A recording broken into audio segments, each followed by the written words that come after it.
Hi மக்களே, school lunch box series டே 12ங்க. இன்றைக்கான menu என்னென்னு பார்க்கலாமா? கொத்தமல்லி சாதம், கொண்டக்கடலை plus bread banana French toast. So நான் இதில் கொத்தமல்லி சாதம் மட்டும் தான் கவர் பண்ணியிருக்கேன். ஸோ 2 கைப்பிடி அளவு கொத்தமல்லி எடுத்து ஒரு நல்ல தாராளமாக 7-8 காஞ்ச மிளகா சேர்த்து புளி நல்லா இந்த அளவுக்கு சேர்த்து உப்பு போட்டு நல்லா அரைச்சிட்டு வந்துடுங்க. புளி, உப்பு, காரம் எல்லாமே உங்கள் டேஸ்ட்டுக்கு மெஷர் பண்ணிக்கோங்க.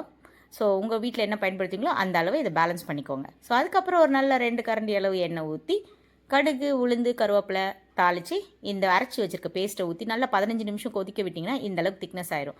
ஸோ ஏற்கனவே வடித்து வச்சுருக்கிற சாதத்தில் 1 ஸ்பூன் அளவுக்கு நல்லெண்ணெயை ஊற்றி நல்லா கலந்துட்டு அதுக்கப்புறம் இந்த பேஸ்ட்டையும் போட்டு நல்லா கலந்து மிக்ஸ் பண்ணோம்னா கொத்தமல்லி சாதம் ரெடி ஆகிடும். ஸோ இந்த கேப்பில் நீங்கள் என் சேனல் சப்ஸ்கிரைப் பண்ணி சப்போர்ட் பண்ணிவிடுங்க.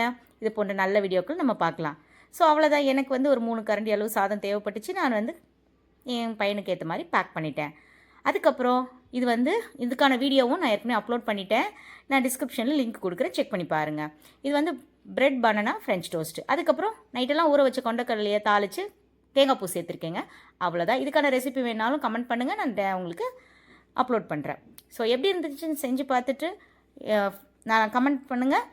ஏதாவது டவுட் இருந்தால் நான் உங்களுக்கு ரிப்ளை பண்ணுறேன். இன்றைக்கான ஃப்ரூட் என்னென்னு பார்த்தீங்கன்னா ஸ்டார் ஃப்ரூட்டு. இன்றைக்கான கோட் என்னென்னு பார்த்தீங்கன்னா டூ சம்திங் யூனிக். தேங்க்யூ.